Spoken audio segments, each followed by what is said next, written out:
एक गांव में हरिया नाम का एक गरीब किसान रहता था। उसके परिवार में उसकी पत्नी और एक छोटी बेटी थी जिसका नाम था सुमन।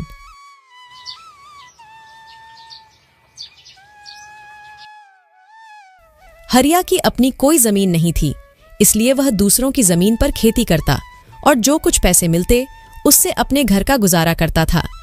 पिछले कुछ दिनों से हरिया को गांव में कहीं भी काम नहीं मिल रहा था, जिससे वह बहुत परेशान था।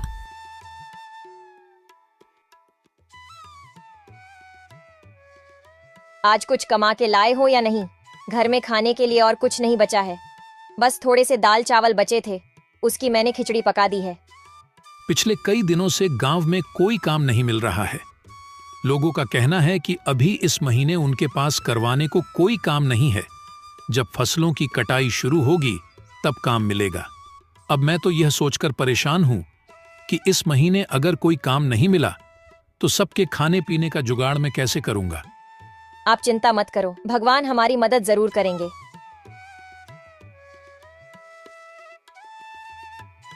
पापा, इस बार गांव में जो मेला लगेगा उसमें आप मुझे गुड़िया दिलाओगे ना? अगली बार तो आपने यह कहा था कि अभी मैं बहुत छोटी हूँ, अगले साल तक मैं बड़ी हो जाऊंगी। अब तो मैं बड़ी हो गई हूँ, तो अब तो मुझे गुड़िया दिलाओगे ना? हाँ बेटा, इस साल मैं तुम्हें जरूर गुड़िया दिलाऊंगा। अब चलिए खाना खा लीजिए, ठंडा हो रहा है।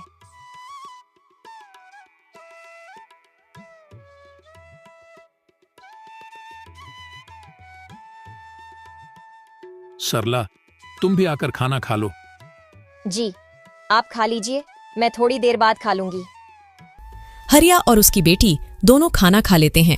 तभी उनके दरवाजे पर एक संत की दस्तक होती है। कोई तो कुछ खाने को दे दो, भगवान तुम्हारा भला करेगा। संत की आवाज सुनकर हरिया और उसकी पत्नी बाहर आते हैं। बेटा, क्या तुम्हारे पास खाने को कुछ है? बाबा, हमारे पास तो खुद के खाने के लिए भी ठीक से खाना नहीं हो पाता। हम आपको कहां से देंगे? थोड़े से खिचड़ी पकाई थी, वह भी मैं अभी खा लिया हूं। अब हमारे पास कुछ भी नहीं है। रुकिए बाबा, अभी मेरे हिस्से का खाना बचा हुआ है, मैं अभी लेकर आती हूँ। पर सरला, तुम अगर यह खाना बाबा को दे दोगी तो तुम क्या खाओगी? बर्तन में तो बस थोड़ी से ही चावल बचे हैं। आप इसकी चिंता मत कीजिए, मैं भूखी रह लूंगी, लेकिन अपने घर के आंगन से मैं किसी संत को भूखा नहीं जाने दे सकती। इससे मुझे पाप लगेगा। ठीक है सरला, जैसी तुम्हारी इच्छा। सरला अपने हिस्से का खाना लाकर बाबा को दे देती है और बाबा उस खाने को खा लेते हैं।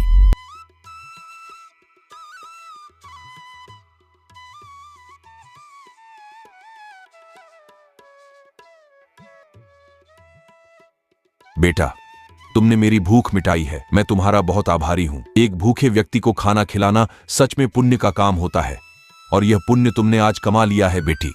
मेरे पास तुम्हें देने को कुछ नहीं है, लेकिन यह एक अंगूठी है, इसे अपने पास रखो, ये तुम्हारी बहुत मदद करेगी। पर याद रखना, रात के समय इसे मत पहनना।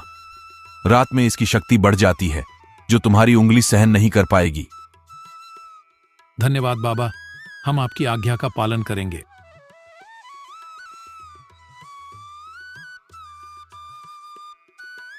संत के जाने के बाद हरिया अंगूठी को देखकर सरला से कहता है, इस अंगूठी में ऐसा क्या है जो बाबा ने हमें इसे देने के लिए चुना?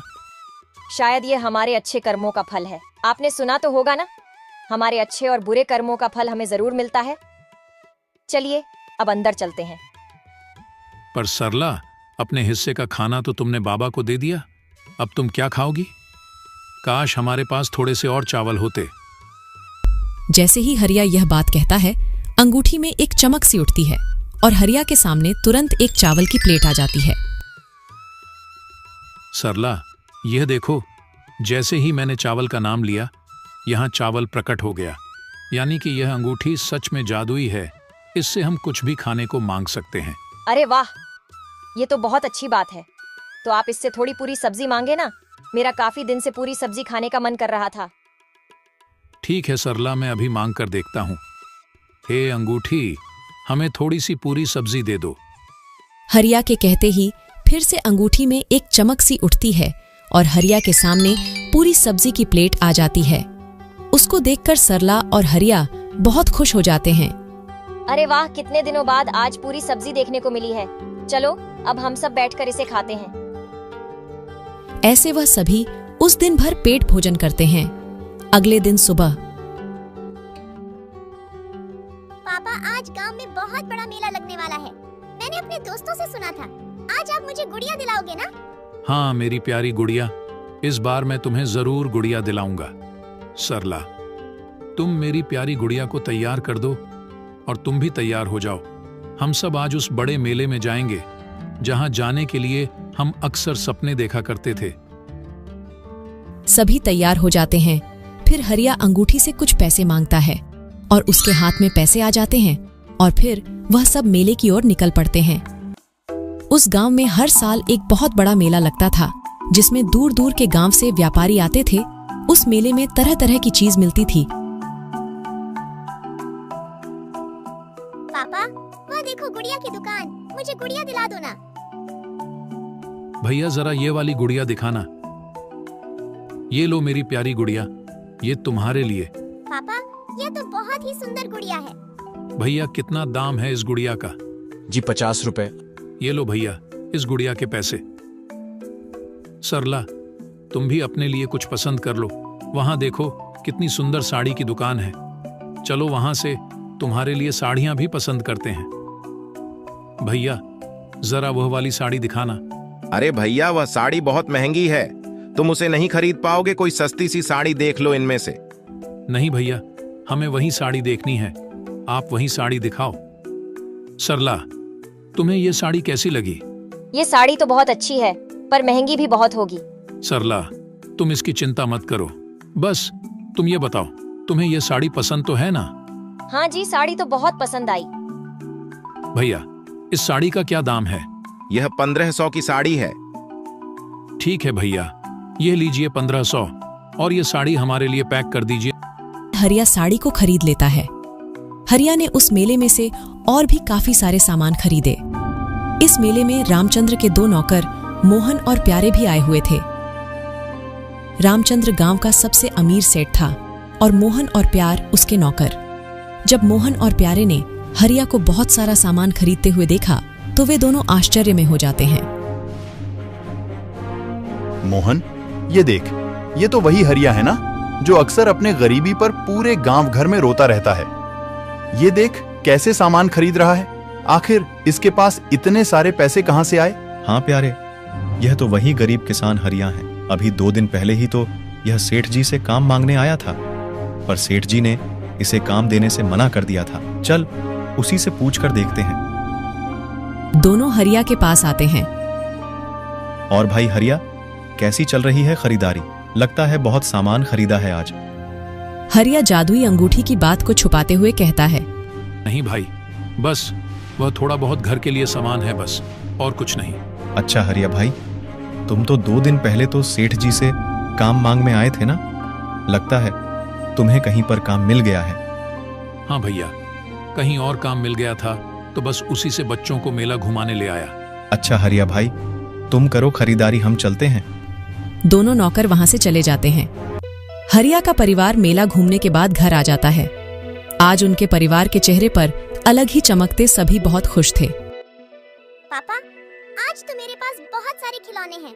अब मैं अपने दोस्तों को यह खिलौने दिखाऊंगी। मेरे पास भी बहुत सारे खिलौने हो गए हैं। हाँ बेटा, क्यों नहीं। अब से तुम्हें जो भी चीज चाहिए तुम अपने पापा से मांग लेना, वह तुम्हें मना नहीं करेंगे। इस तरह हरिया के दिन हंसी खुशी गुजर रहे थे। हरिया ने अंगूठी की मदद से अपने घर के हालातों को सुधार लिया और अंगूठी से कुछ पैसे मांगकर गांव में उसने एक कपड़े की दुकान खोली। दुकान खोलने के साथ ही हरिया की दुकान चल पड़ी। उसकी दुकान पर तरह तरह के कपड़े थे, एक से बढ़कर एक।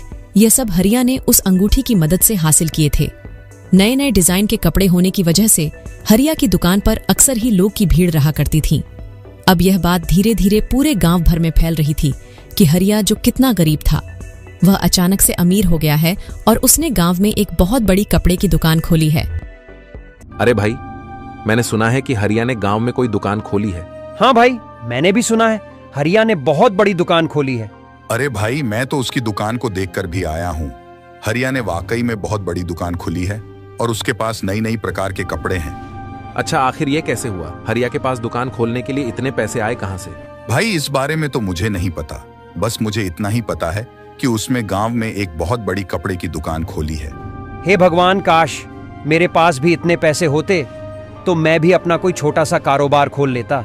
अरे भाई, पैसे नहीं है तो तुम अब हरिया से उधार ले लो। हरिया दिल का बहुत नेक इंसान है, वह तुम्हें जरूर उधार दे देगा। हाँ, तुम ठीक कहते हो, मैं हरिया से एक बार बात करके देखता हूँ। यार, कुछ पैसे तो मुझे भी चाहिए थे। मुझे भी अपना छोटा सा कारोबार शुरू करना है। क्यों ना हम कल हरिया से बात करके देखें, क्या पता हरिया ही हमारी कुछ मदद कर दे। वह लोग इतनी बातें कर ही रहे थे, तभी उन्होंने देखा कि हरिया वहीं से गुजर रहा था। रामू ने हरिया को आवाज लगाई। अरे हरिया भाई, कहाँ जा रहे हो? कहीं नहीं भाई, बस तुम्हारे पास ही आ रहा था। बहुत दिन हो गए थे तुमसे मिले, सोचा तुमसे भी मिलता आऊं। हरिया भाई, मैंने सुना है कि तुमने कपड़े की बहुत ही बड़ी दुकान खोली है। हाँ भाई, बस इसी बारे में मैं तुम्हें बताने आया था। मैंने एक कपड़े की दुकान खोली है और अब उस दुकान से मेरी अच्छी कमाई हो रही है। पर तुमने दुकान कैसे खोली? तुम्हारे पास इतने पैसे कहाँ से आए? देखो भाई, ये बात मैं तुम्हें इसलिए बता रहा हूं क्योंकि तुम मेरे दोस्त हो और मुझे तुम लोगों पर बहुत विश्वास है। कुछ दिन पहले मेरे घर पर एक साधु आए थे। हरिया उन सबको जादुई अंगूठी के बारे में सारी बात बता देता है। जादुई अंगूठी?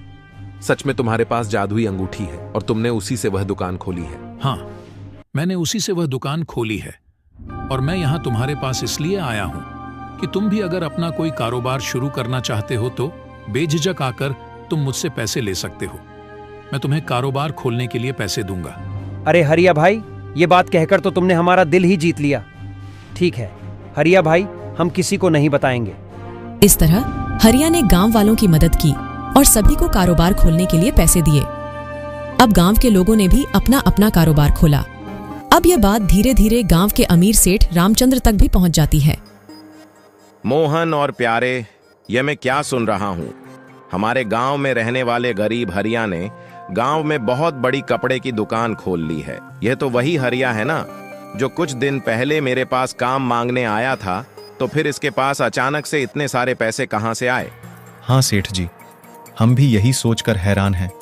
थोड़े दिन पहले हमने उसे मेले में देखा था, बहुत सारे सामान खरीद रहा था, जैसे इसके पास अचानक से बहुत सारे पैसे आ गए हों। और अब सुनने में आ रहा है कि गांव में उसने एक नई दुकान खोली है। हाँ सेठ जी, मैंने तो देखा भी है। बहुत ही सुंदर दुकान है उसकी, एक से एक डिजाइन के कपड़े हैं उसकी दुकान में। मोहन, जरा पता तो कर, आखिर उस गरीब हरिया के पास इतने सारे पैसे कहाँ से आ रहे हैं? आखिर ऐसी कौन सी लॉटरी लगी है उसके हाथ में जो कुछ ही दिन में वह इतना माला माल हो गया है? रामचंद्र की कहे अनुसार उसके दोनों नौकर अब हरिया पर नजर रखने लगते हैं। हरिया कब जाता है, कब घर आता है, इन सब पर उन दोनों आदमियों की नजर थी। एक दिन जब हरिया रात के समय घर आता है, तब मैं दोनों आदमी चुपके से उसके घर के पास खड़े हो जाते हैं। वह देखते हैं कि रामू अपने हाथ में से अंगूठी निकाल रहा है और अपनी पत्नी से कह रहा है, सरला, अभी मैं इस अंगूठी को निकाल देता हूं। काफी रात हो गई है, सुबह इसे पहन लूंगा। वैसे भी अब हमारे पास भगवान का दिया सब कुछ है। अब इस अंगूठी से हमें और कुछ नहीं चाहिए। मुझे लगता है अब इस अंगूठी को हमें संभाल कर रख देना चाहिए, क्योंकि अब मेरा कारोबार भी काफी अच्छा चल रहा है। तो अभी हमें इस अंगूठी की जरूरत नहीं है। मैं सोच रहा हूं कि इस अंगूठी को मुझे किसी जरूरतमंद को दे देना चाहिए, जो मेरी ही तरह गरीब और ईमानदार हो, जो इस अंगूठी का सही इस्तेमाल करे। हाँ जी, आप बिल्कुल सही कह रहे हैं। ये अंगूठी हमें किसी ऐसे ही इंसान को देनी चाहिए। रामचंद्र के दोनों नौकर यह सारी बात रामचंद्र को बताते हैं। हाँ सेठ जी, उनके पास एक अंगूठी है। उसके बारे में वह लोग बातें कर रहे थे कि उस अंगूठी ने उनकी किस्मत बदल दी। अच्छा, तो ये बात है, लेकिन एक अंगूठी की वजह से ऐसा कैसे हो सकता है? क्या वह कोई जादुई अंगूठी है? क्या उस अंगूठी ने हरिया को पैसे दिए हैं? जाओ, इसका पता लगाओ। अगले दिन फिर वह दोनों आदमी चुपके से हरिया के घर आते हैं और हरिया और उसकी पत्नी की बातचीत को सुनते हैं। सुनिए, मुझे एक बहुत ही सुंदर गुलाबी रंग की साड़ी चाहिए। आप इस अंगूठी से मांग लीजिए ना। तुम्हारे पास इतनी सारी साड़ियां तो है, फिर तुम्हें गुलाबी रंग की साड़ी क्यों चाहिए? और दुकान में भी काफी सारी साड़ियां रखी है, जाकर दुकान में से पसंद कर लो।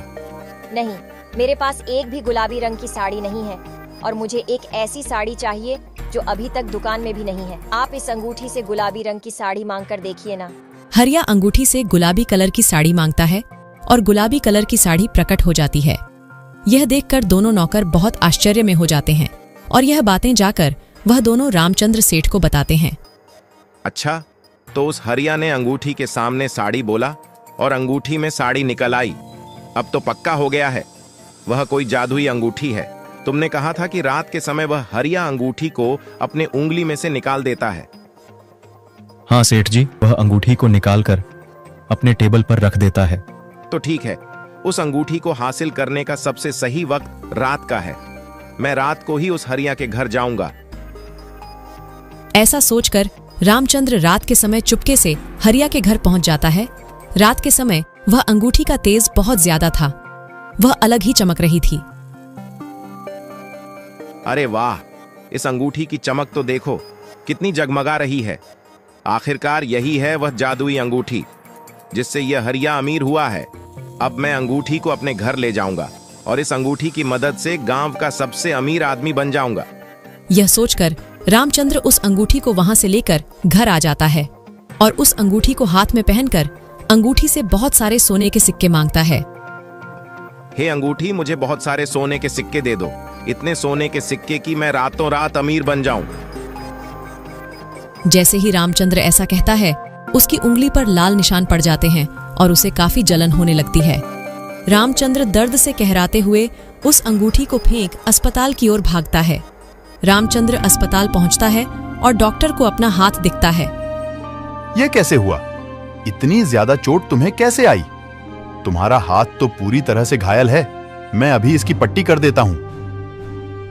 डॉक्टर रामचंद्र के हाथों की पट्टी कर देता है और उससे कहता है, देखो, मैंने तुम्हारी पट्टी तो कर दी है, पर तुम्हारे हाथों के जख्म बहुत गहरे हैं।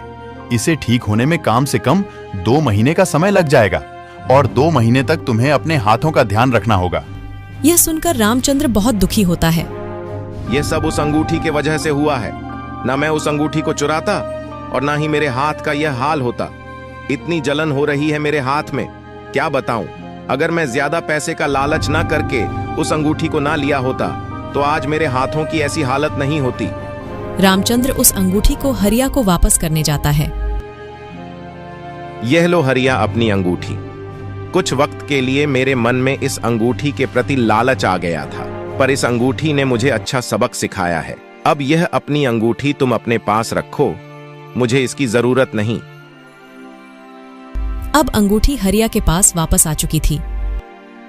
सरला, अब वक्त आ गया है कि इस अंगूठी को किसी ऐसे व्यक्ति के हाथ में दिया जाए जिसको इसकी बहुत जरूरत है। हमें जल्द ही ऐसे व्यक्ति की तलाश करनी होगी। जी हाँ, आप बिल्कुल सही कह रहे हैं। अब इस अंगूठी को किसी गरीब को देने का सही वक्त आ गया है। वह लोग यह बातें कर ही रहे थे कि तभी उनके घर पर एक गरीब बूढ़ा व्यक्ति आता है। कोई तो कुछ खाने को दे दो, भगवान तुम्हारा भला करेगा।